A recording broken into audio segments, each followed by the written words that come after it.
Hello, আসসালামু আলাইকুম। নাজিরপুর উপজেলার মেয়ে আমি, কচুয়া উপজেলার বউ। জীবিকার তাগিদে হাঁটতে হচ্ছে, পাশে নেই কেউ। আমার আছে দুটি সন্তান, বাঁচিয়ে রাখতে চাই। সুন্দর একটা ভবিষ্যৎ তাদের দিতে চাই। পাশের লোক পাশে না থাকলে জীবন শুধু জ্বালা।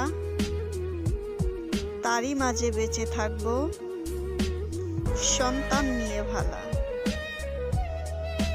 আশা করি সবাই আমার জন্য দোয়া করবেন, আমার সন্তান যেন মানুষের মতো মানুষ করতে পারি। সবাইকে ধন্যবাদ।